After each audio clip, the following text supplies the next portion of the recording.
Good morning students. स्वागत है आप सबका एक बार फिर से BA part first political science paper second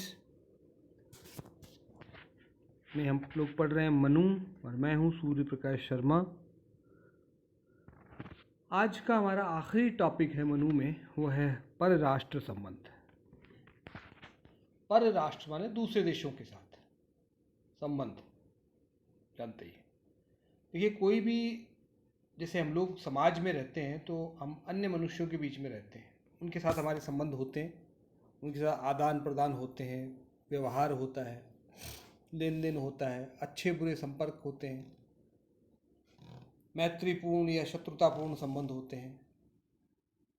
उसी प्रकार से राज्यों के मध्य भी आपस में संबंध होते हैं। राज्य भी शून्य में नहीं रहते हैं, वो भी एक वातावरण में रहते हैं जिसके इर्द गिर्द दूसरे राज्य होते हैं। तो उन देशों के साथ कैसे संबंध स्थापित होने चाहिए, किस प्रकार से व्यवहार होना चाहिए, इस पर भी मनु ने विस्तार से लिखा है। प्राचीन भारत में कमोवेश सभी विद्वानों ने इन परराष्ट्र संबंधों की चर्चा की है और सभी का दृष्टिकोण इस लिहाज से बहुत ही व्यवहारिक दृष्टिकोण प्रतीत होता है, जैसे अभी आप देखेंगे आगे चल करके। मनु के जो परराष्ट्र संबंध हैं या उनसे संबंधित जो विचार हैं, उनके सैद्धांतिक और व्यवहारिक पक्ष हैं, जैसा आप देख पा रहे हैं। सैद्धांतिक पक्ष में तीन बातें हैं, मंडल सिद्धांत है, षड्गुण नीति है और उपाय है। और व्यवहारिक पक्ष में भी तीन बातें हैं, दूत व्यवस्था, गुप्तचर व्यवस्था और युद्ध के संबंध में मनु की विचार। तो आगे बढ़ते हैं।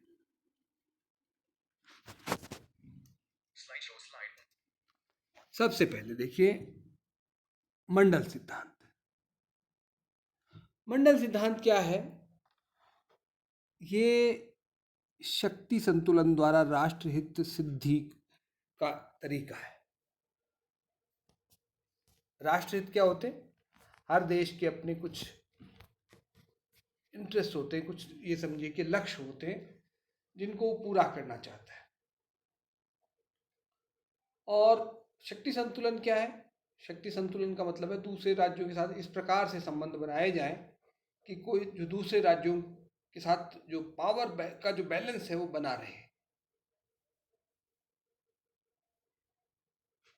यानी कोई राष्ट्र बहुत ऊपर न जा पावे, कोई बहुत पीछे न रह पावे, इस प्रकार का एक संबंध बनाया जाए जिसमें अपने हित सिद्ध हो सके।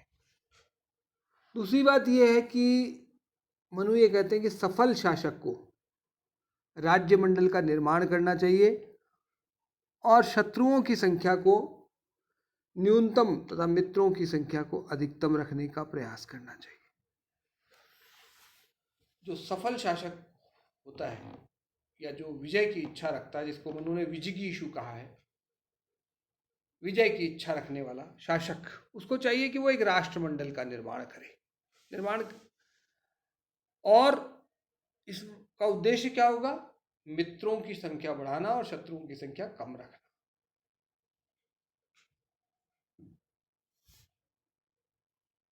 इससे स्पष्ट है कि मनु विश्व शांति को महत्वपूर्ण मानते हैं।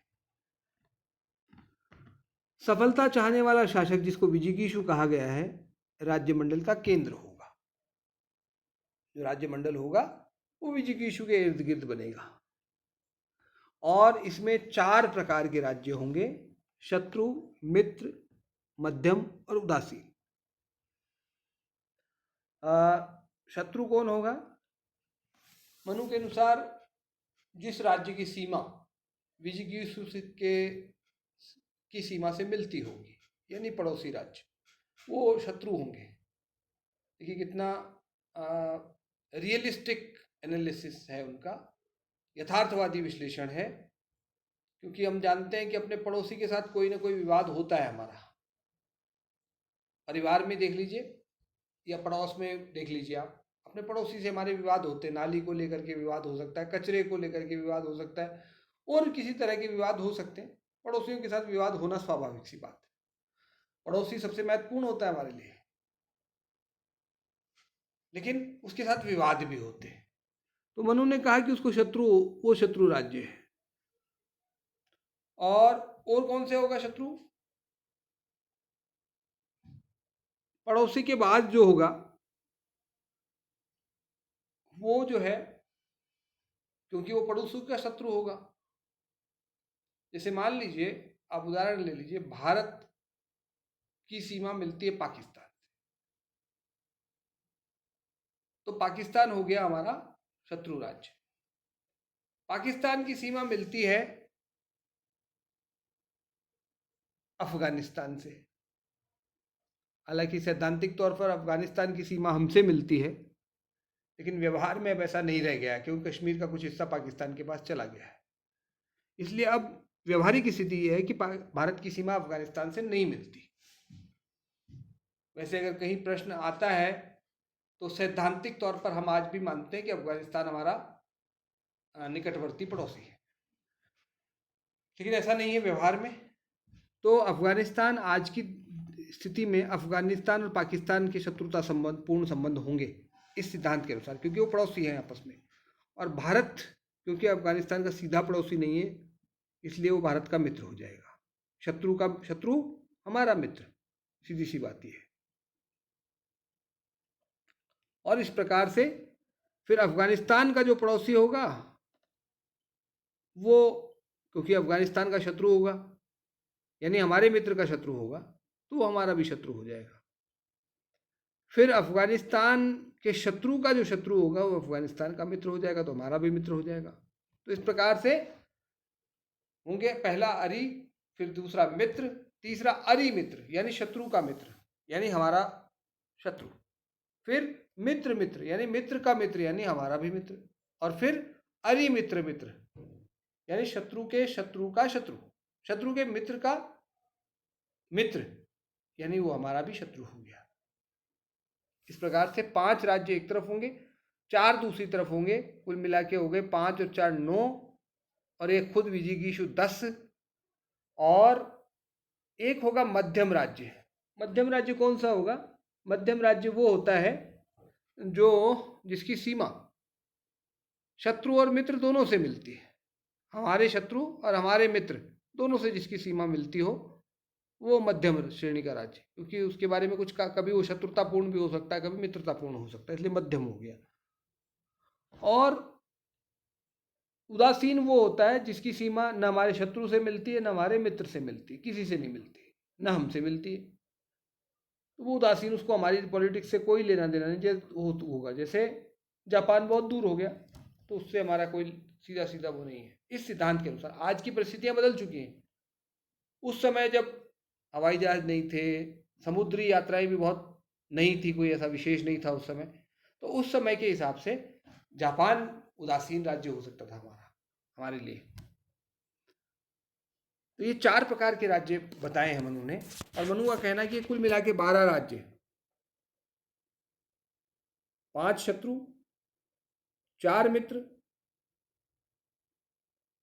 और 1 उदासीन, 1 मध्यम और 1 खुद विजिगीषु, कुल मिला के 12 राज्य से एक राष्ट्रमंडल बनता है। और इस राष्ट्रमंडल का उद्देश्य क्या है? मित्रों की संख्या बढ़ाना, शत्रुओं की संख्या को सीमित करना। आगे बढ़ते हैं।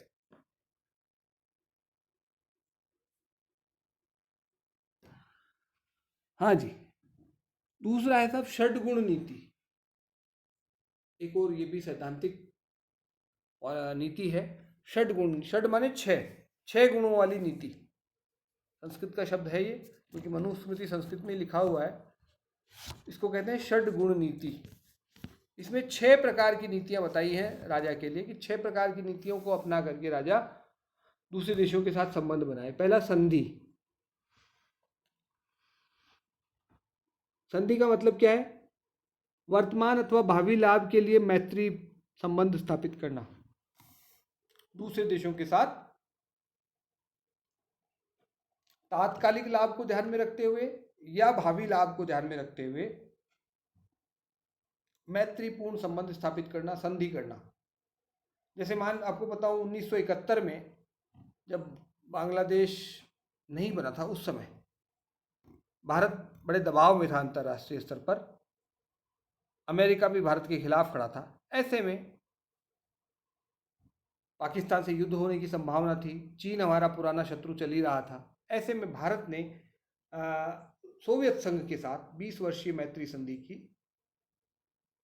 अपने तात्कालिक और भावी लाभ को देखते हुए। उसका परिणाम ये हुआ कि जब बांग्लादेश को आज़ाद कराया हमने, तो अमेरिका की हिम्मत नहीं हुई कि वो हस्तक्षेप कर पाए। ये होती संधि। दूसरा था विग्रह, विजय अथवा पीड़ित करने की इच्छा से सशस्त्र आक्रमण करना, इसको कहते हैं विग्रह। जैसे चीन ने हमको पीड़ित करने के लिए, हमारी भूमि छीनना उनका उद्देश्य नहीं था उतना, हमको सिर्फ पीड़ित करना, तकलीफ देना था उनका उद्देश्य। उन्होंने हम पर आक्रमण किया 1962 में। ये है विग्रह। तीसरा है यान, ये इसका मतलब है युद्ध के लिए प्रस्थान। कई किताबों में गलत लिखा है, आप इसको ध्यान से पढ़िएगा। युद्ध के लिए प्रस्थान करना, युद्ध नहीं कर रहे, युद्ध के लिए रवाना हो गए। पहले आपको पता है युद्ध सेना लेकर के रवाना होते थे युद्ध करने के लिए, लंबी यात्रा करनी पड़ती थी, फिर युद्ध शुरू होता था। जैसे आपको पता हो कि महाभारत का युद्ध हुआ था कुरुक्षेत्र में, तो सब तरफ से सेनाएं रवाना हो गई थी युद्ध के लिए, तो वो यान कहलाता है। चौथा है आसन, युद्ध की प्रतीक्षा करना। युद्ध नहीं कर रहे, युद्ध की तैयारी पूरी है और तैयारी चल भी रही है और हम युद्ध की प्रतीक्षा कर रहे हैं, उचित समय का इंतजार कर रहे हैं युद्ध करने के लिए। ये होता है आसन। आसन लगा के बैठ जाना, मतलब बिल्कुल तैयार। जैसे कोई चीता जो है अटैक करता है, तो उससे पहले वो बिल्कुल जंप करने की पोजीशन बना करके बैठ जाता है। बिल्कुल, बिल्ली को भी देखा होगा आप लोगों ने इस तरह से आक्रमण करने की प्रतीक्षा करना। नेक्स्ट है द्वैधी भाव, यानी सेना को दो भागों में बांट देना। कुछ सेना राजा के साथ रह जाए, कुछ सेनापति के साथ अलग रहे, ताकि आवश्यकता पड़ने पर शत्रु को धोखा दिया जा सके। नेक्स्ट है संशय, आपातकालीन स्थिति में जो है, आपत्ति काल में क्या करेंगे, बलवान राजा की शरण में चले जाएंगे, उसकी शरण में चले जाएंगे, भाई आप ही हो, हमारे जो कुछ हो बचाओ, मुझ पे आक्रमण हो रहा है। तो ये भी एक तरीका है। ये 6 प्रकार की नीतियां हैं। मनु का कहना है कि जैसी आवश्यकता हो इनमें से किसी को अपना सकता है राजा। नेक्स्ट है सब उपाय।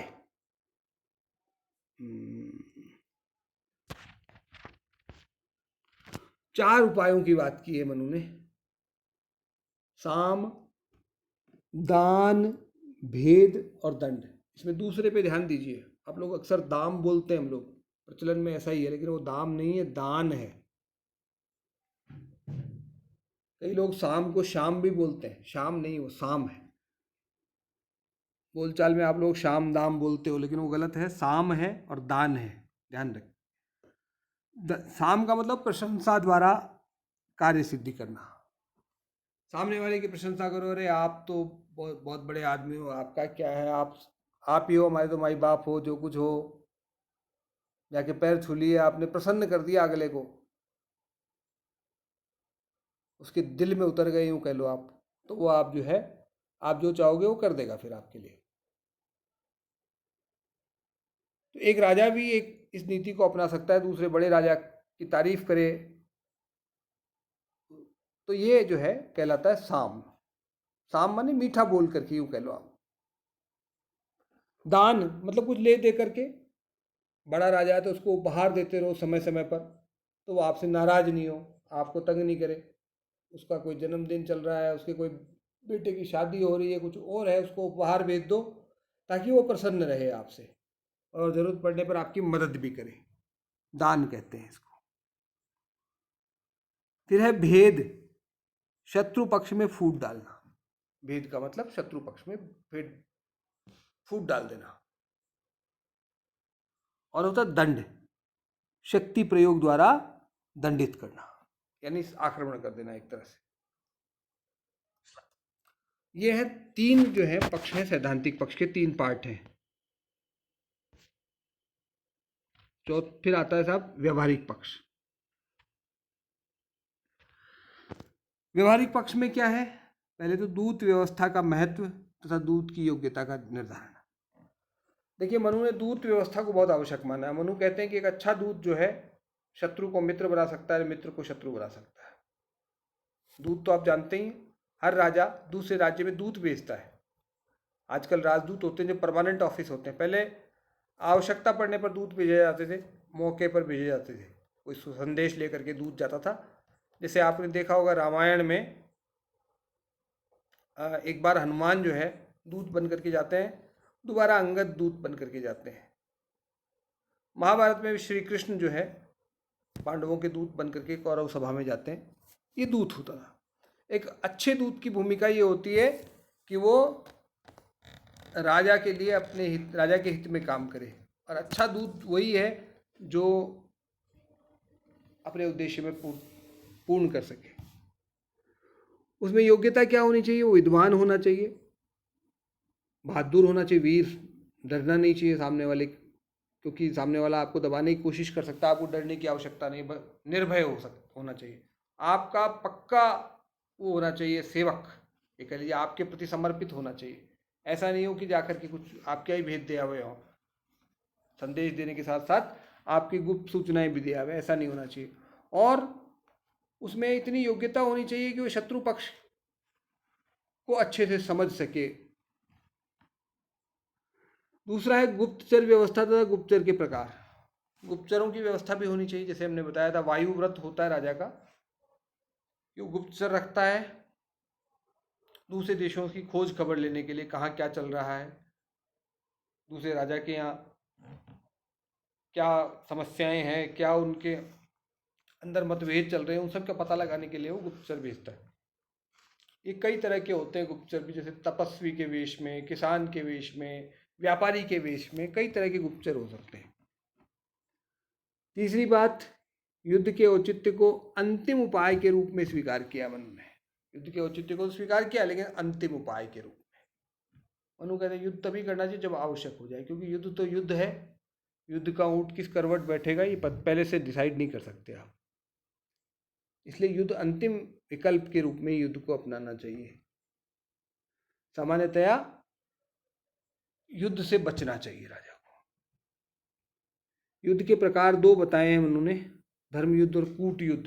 जो नियमानुसार लड़ा जाए, धार्मिक नियमों से, यानी नैतिक नियमों के साथ युद्ध लड़ा जाना, जैसे आपने महाभारत में देखा होगा, रामायण में देखा होगा, वो धर्म युद्ध है।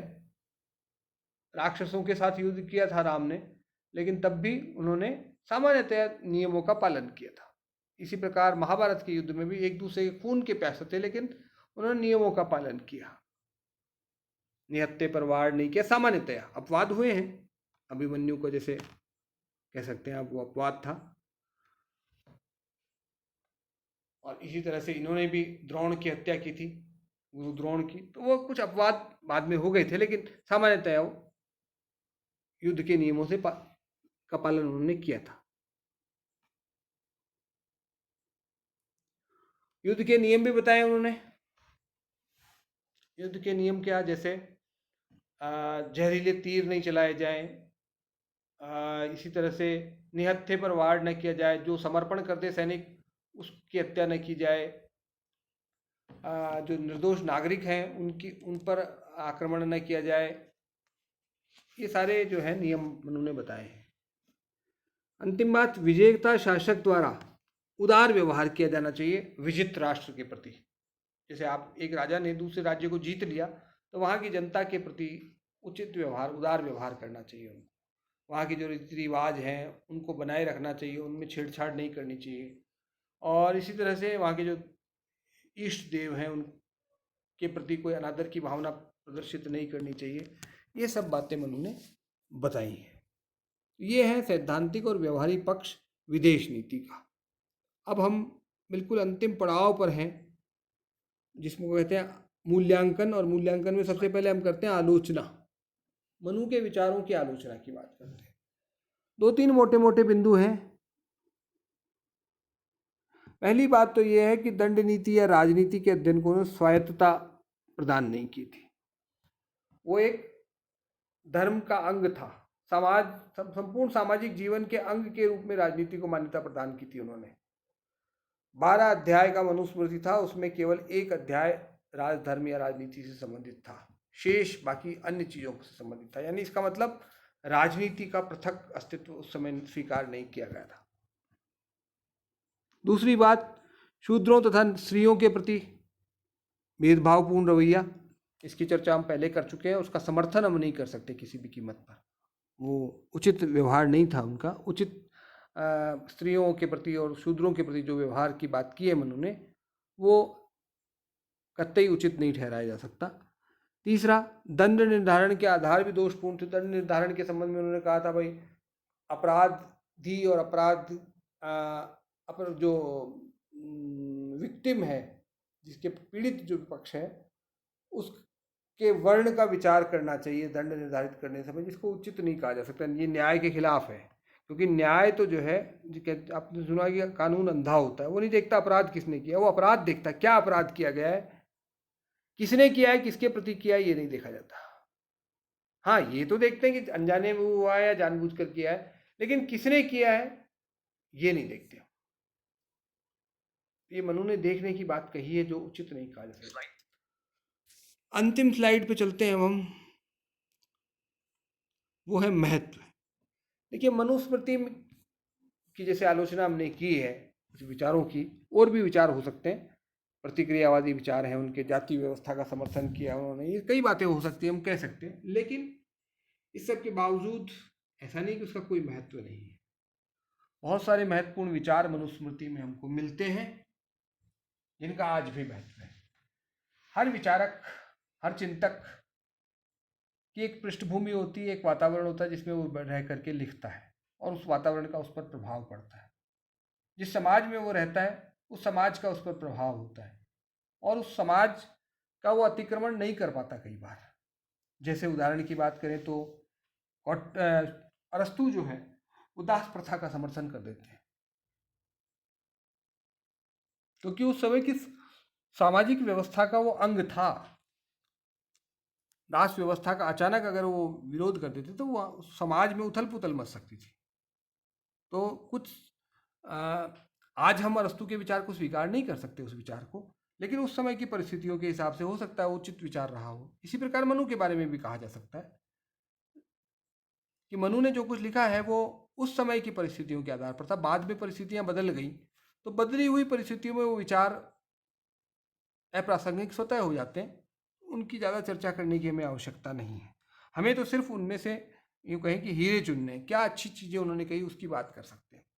तो पहली बात, राज्य का लोक कल्याणकारी दृष्टिकोण उन्होंने प्रतिपादित किया। राज्य के कार्य क्षेत्र के संबंध में राज्य को क्या करना चाहिए, तो लोक कल्याणकारी दृष्टिकोण की बात की उन्होंने, जन कल्याणकारी दृष्टिकोण, व्यापक दृष्टिकोण की बात की। केवल सुरक्षात्मक राज्य की बात नहीं की, प्रहरी राज्य की बात नहीं की, बल्कि जन कल्याणकारी राज्य की बात की है उन्होंने, जो बहुत ही प्रासंगिक है आज भी। दूसरी बात, शासक की शक्ति के संस्थागत स्वरूप का प्रतिपादन।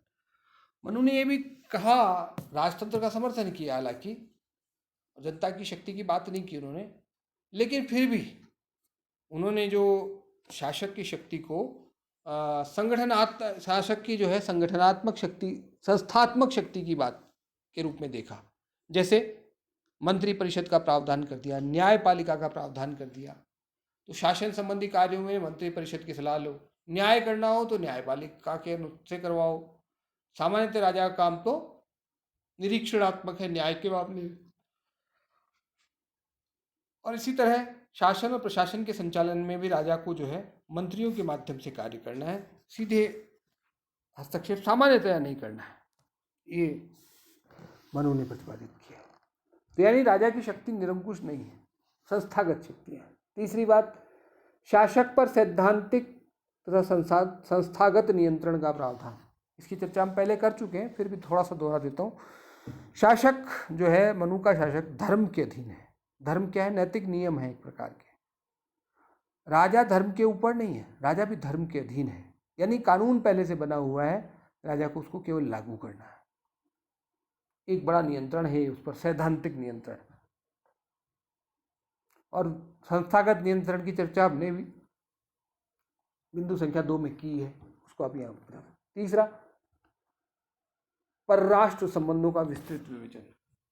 अंतर्राष्ट्रीय संबंध किस प्रकार के, दूसरे देशों के साथ संबंध कैसे बनाए जाए, इस संबंध में मनु के विचार बहुत ही व्यावहारिक हैं, बहुत ही मतलब यथार्थवादी हैं, आज भी हमारे लिए उपयोगी हैं। वो हमने बहुत कोशिश की आज़ादी के बाद कि चाइना को मित्र बना लें। हमने उनको लद्दाख भी दे दिया, स्वीकार कर लिया, लद्दाख नहीं बल्कि तिब्बत उनको देना स्वीकार कर लिया, लेकिन इस उम्मीद में कि शायद वो हमारे मित्र बन जाएंगे। मित्र बनाने के चक्कर में हिंदी चीनी भाई भाई की बात हुई, लेकिन असल में चीन को कुछ और ही इरादा था, जो उन्होंने 1962 में 1959 से ही शुरू कर दिया था बताना, और 1962 में आक्रमण करके उन्होंने हमारी कमजोरी को बिल्कुल जाहिर कर दिया। हम मित्र बनाने की कोशिश करते, कोई दिक्कत नहीं थी, लेकिन हम अपनी तैयारी जारी रखते। हमने तैयारी नहीं की और उसका परिणाम ये हुआ कि हम हमारे राष्ट्रीय पहचान पर एक ठेस लगाई चाइना ने। हमको हमेशा के लिए ये एक एहसास दे दिया कि हम कमतर हैं चाइना की तुलना में, चाइना हमसे बहुत आगे है। तो ये हमसे बहुत बड़ी गलती हुई। अगर मनु को हमने ठीक से पढ़ा होता, समझा होता, तो शायद ये गलती हम ना करते। हम ये मान के चलते कि पड़ोसी राज्य है तो वो तो शत्रु ही रहेगा, हमारा मित्र नहीं हो सकता। हमें युद्ध भले ना करें हम आगे होकर, लेकिन युद्ध की तैयारी हमें जरूर करनी चाहिए थी, जो हमने नहीं की। इसी प्रकार से युद्ध को अंतिम उपाय के रूप में अपनाने की बात कही मनु ने, बहुत बड़ी बात है। विश्व शांति का दृष्टिकोण जो हमारा शुरू से रहा है, मानववादी दृष्टिकोण, ये कुछ महत्वपूर्ण विचार हैं जो मनु ने हमको दिए हैं, जो आज भी महत्वपूर्ण हैं। भले ही कुछ उसके विचार ऐसे हो सकते हैं जो आज हमें उचित नहीं लगते और वास्तव में उचित नहीं है आज के संदर्भ में। तो ये इस प्रकार से मनु को आज हमने पूरा, मनु का जो अध्याय था या जो टॉपिक था वो हमने पूरा किया। अगला जो हमारा टॉपिक होगा वो होगा कौटिल्य। धन्यवाद।